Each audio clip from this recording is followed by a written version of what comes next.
Greetings and welcome to the Dr. J Vlog Series. It is Sunday, March 15th, 2026. And today we're going to be doing our last in the mini-series I've done on reclaiming your mental health. And specifically, we're going to be talking again today about how to combat negative thoughts.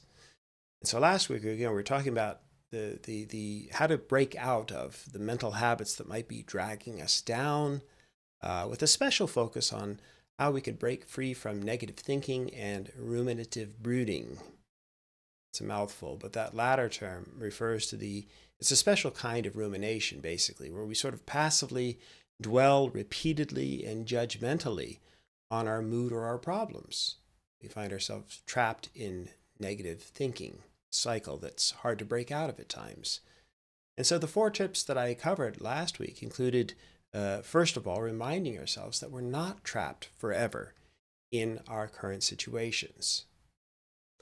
Second, take a step back to become an active and conscious observer of your own thoughts. Third, control your thinking by filing away negative thoughts or by reframing negative thoughts to think of your situation in new and creative ways. And then fourth, cultivate healthier thoughts through daily affirmations by talking to yourself in kind and loving ways. I ask you to imagine, for example, to talk to yourself in the same ways that you would talk to a friend or a loved one, and be, in that sort of by providing them with encouragement and in a loving and supportive way. You want to be in the habit of talking to yourself that way as well. So today I want to continue with some additional tips or strategies. An obvious one might be difficult to put into practice at times, depending upon your immediate situation. But what you want to try to do is surround yourself with positivity. Our environments directly and profoundly influence our thoughts and our emotions. Most importantly, ideally, you'd want to be able to surround yourself with people who support your life journey toward growth and towards mindfulness. And unfortunately, that might not always be possible in light of your family or your living circumstances. And if that's the case, then you might sort of in the short term, the best strategy might be to simply try to limit the contact or the interactions that you have with the negative people or forces in your life. In the longer run, you might want to literally end certain relationships with toxic or destructive people who, again, for whatever reasons themselves might be trapped in their own pessimism and cynicism and hostility. But on the flip side, gravitate towards those sources of light in your life, towards the people who recognize a higher purpose beyond themselves and who genuinely aspire to be loving and supportive in their own ways. And of course, it's not just people, but your environment includes your living conditions and the media landscape in which you find yourself, right? The kind of information that you consume regularly. If you're constantly engaging in negativity, whether in the form of relationships, by consuming endless bad news or doom scrolling, which I've talked about before in an much earlier vlog, or simply dwelling on the harsh and the self-critical thoughts you might have of yourself, then you're essentially undermining your own health and well-being. It's almost impossible to maintain a positive outlook under those circumstances. So choose uplifting and inspiring stories that align with your life goals and that motivate you to be the kind of person that you really want to be. So do an environmental scan. Evaluate key people in your life, assess the extent to which they're positive and supportive at the one end of the continuum, or are they the proverbial energy vampires at the other end, draining you of your energy through constant complaining and criticisms and what have you. Seek out and gravitate towards the former, those people whose words and actions inspire you and challenge you to grow with kindness and compassion. And evaluate your daily consumption of social media and your living environment more broadly. Clean up your media feeds and clean up your house. And you'll feel infinitely better, just like taking a walk or spending time in nature lifts up your spirits as well. And indeed, the next tip involves taking some active steps then to help break out of the cycle of negative thinking. Because left unchallenged, it's easy to get overwhelmed with our thoughts at times. And so if the negative thoughts start to flow into our headspace, do something to interrupt the process. It doesn't have to be dramatic. Just go for a walk, a stretch, do something to move the physical self, as that can shake up our very being and allow us to start to shift our focus. The real key, though, is to engage in an activity that regrounds us in the present moment, that allows you to shift your focus to something positive. Again, like going for a walk, preparing a meal, even just cleaning up your desk or your room. Even better, if you have the chance, engage in something creative that you really enjoy doing, like writing or painting or singing or maybe going to the gym, whatever you enjoy. And for that matter, another strategy would be to connect or reconnect with someone that you trust. Someone, phone the lifelines, phone a friend, literally phone a friend, or make plans to go out for a coffee together. Or for that matter, it might be something more group-oriented nature, like going to a dance class or a book club. The point is that isolation tends to amplify our negative thinking.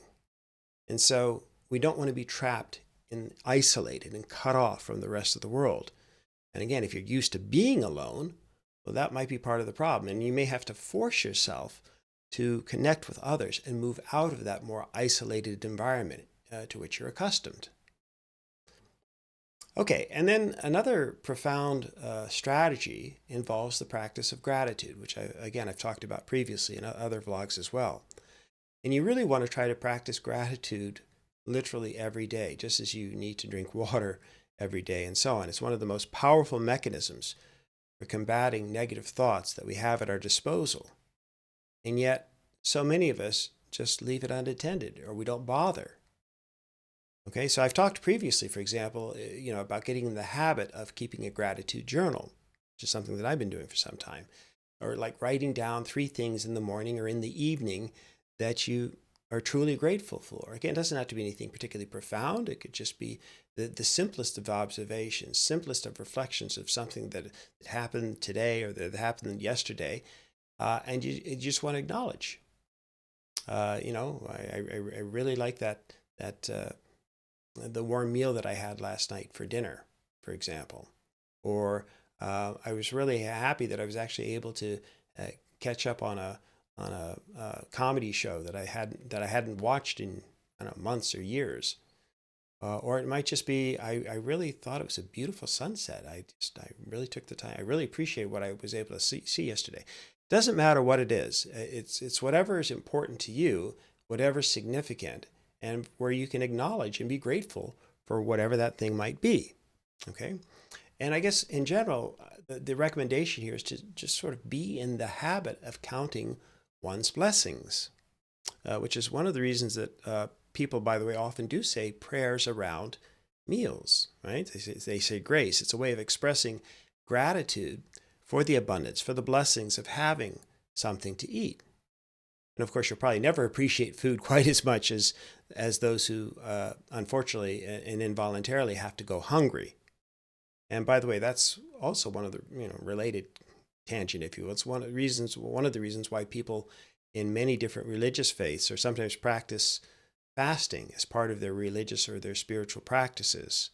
So, for example, I fast during Ramadan, which is right now, even though I'm not a Muslim myself, but my wife is. And I realized a few years back that I too benefit from fasting for all the reasons that a Muslim would fast, or that Jews fast, for example, during Yom Kippur, or that Catholics like myself do, at least in part, for Lent, that Hindus do, etc., etc. So in my case, Ramadan and Lent both started at the same time this year.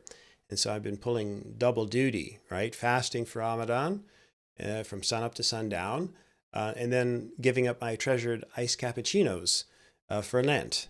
But the point is, it's all about the gratitude. In other words, we feel deeply fortunate my wife and I certainly, to be able to have a meal at iftar to break the fast, especially in light of the reality that there are so many people. Well, I know that, for example, during the day, and I'm starting to get hungry and periodically, or getting a little bit hangry about things, um, I realize that that's nothing compared to the people who don't have regular access to food, right? I fast voluntarily, and I know that at the end of the day, I'll be able to break that fast. But upwards of 1 billion people on our planet continue to fast involuntarily. I know you probably already know that. But again, do you routinely express gratitude for your meals? I guess, and then more generally, gratitude is kind of a state of mindfulness and being aware the many gifts with which we're blessed in general, right? Even during, or especially during, times of trouble. As McCartney once sang, right? When I find myself in times of trouble, Mother Mary comes to me, speaking words of wisdom, let it be, let it be. And literally, every day, even without keeping a journal, pause and give some thought to what you're really thankful for. Yes, there's going to be challenges along the way, but by taking the time of, giving a blessing at dinner or pausing and reflecting upon your blessings, you're, again, literally rewiring your brain and creating a mindset of daily appreciation. By the same token, get used to thanking people as often as possible, not artificial or forced in any way, but rather genuine expressions of thanks, even casual expressions of thanks. Don't you almost always feel more positive just from thanking someone, even for the smallest of favors? I know I do. And by thanking people, of course, you're usually brightening up their day as well. So it's a win-win situation. And in fact, I'll often just, with my students, I'll thank them just for showing up the first thing, or I'll thank them for hanging around to the end of the lectures. It might seem a little bit flippant or almost a little bit funny, but it's true. And I do appreciate it. And in time, gratitude can become more of something than that you just maybe occasionally practice or self-consciously practice. It can become a genuine way of life. Yes, it is actually possible, even for people like me who struggled for years, for decades, quite frankly, to sometimes find the positives or to rethink about things, especially when I would be stumbling in the depths of darkness. But I'm not going to lie, I still sometimes feel trapped by the darkness. But those moments these days are much fewer and spaced much further apart than they ever used to be. And that's in part a direct function of actively practicing gratitude on a routine basis. And I can say in all honesty that, again, even though I sometimes do feel a little bit down or feel a little bit trapped on occasion, for the most part, probably 90%, 95%, I don't know what the percentages are, I can honestly say I look at the world in a much more positive way. And I didn't used to do that. Not nearly as often, not nearly as frequently. And lastly, then, and perhaps most importantly, we need to learn to embrace kind of the Buddhist principle of the permanence of impermanence. And that is the ability to let go. Much of our negativity stems from the fear of loss, the fear of change, or knowing that things can't always be perfect and wishing that it were so. But really, it's our inability to let go and just kind of roll with the changes that's really at the core of our problem. If we're too attached to something or a relationship in the hopes that it'll always be that way, that we'll never lose that thing, that nothing will change, then we're setting ourselves up for failure and for negative thinking and perhaps ruminative brooding. Yeah, you see, nothing ever works out. And I knew that would happen. I knew this perfect day would end, and I knew this was all too good to be true, and so on. And so that creates this, reminds us of this kind of brooding, negative mentality that so often can sabotage our well-being. But also, by the way, on that point of, knowing that this is the way things are, that this would happen, remember there's a flip side. The bad things that have happened also aren't going to last forever. Okay, so rather than view the challenges in front of you as negative or defeating, you can look upon the situation as another opportunity to grow and to keep moving in a positive direction. Every moment is a part of your life's journey. Another sentence, another paragraph, and another chapter of your life. We can't just pick and choose from the menu of life only those most savory of dishes. You can't just eat dessert or cheesecake all the time or drink milkshakes, some of my favorites. You have to eat the vegetables and consume the right amount of protein, etc. And like everything else in life, it's important to find the proper balance to whatever it is you end up consuming. And by the same token, it's not to say we don't have goals and ambitions to varying degrees, but the real key involves trusting the process and finding the reward literally in living every day, no matter what the immediate or short-term successes or failures. Don't grip too tightly, okay, to specific outcomes. Instead, the idea is to learn to relax, loosen the grip, and just let life unfold in all of its glory and complexity and all the ups and downs. Doesn't mean that you do nothing or that you give up or that you don't set goals. It means doing our best, giving our best effort, and accepting the outcomes then, whatever they might be. And that's not to say we can't or won't be disappointed from time to time. We almost certainly will be. But the thing is that, just don't dwell on the disappointment or the failure as such. What I'll do is I'll accept them.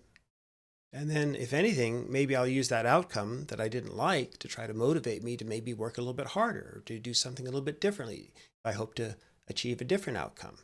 Again, there's no guarantee that I'll get a different outcome. There's no guarantee we're going to win, etc. It just means preparing, doing our best, and then accepting the reality of whatever happens. And maybe try again. But again, don't be too attached to or controlled by or disappointed by the outcome as such. So if you can learn to enjoy, I know you've heard this before, but if you can learn to enjoy the journey every day, then you'll be able to avoid being trapped in a lifelong struggle. Okay, you don't have to be trapped. You can start to enjoy the process moment by moment, wave by wave, day in, day out. All right, and you can achieve whatever it is you want to achieve in life without being consumed by thoughts of, oh, well, if it doesn't end up just this right way, I can't be happy. Or I'll only be happy once I have this perfect relationship. Or I'll only be happy once I've finished this project or I finish this degree or what have you. Well, you might be waiting a long time, maybe a lifetime for that to happen. So again, the key is to enjoy every day. Or as the late great Warren Zevon said, among others, enjoy every sandwich. Okay, and so this concludes our mini-series on reclaiming our mental health. I hope it's been beneficial to those of you who've been able to view or listen to some of these sessions, or the 6 parts, I guess, in total. I'm going to put them together in a separate playlist if you're inclined to want to revisit these down the road or recommend the mini-series to a friend. But in the meantime, as ever, may you and yours continue to create peace in your lives, nurture love in your hearts, and dole out hugs and express gratitude in abundance. Peace. We'll see you next time.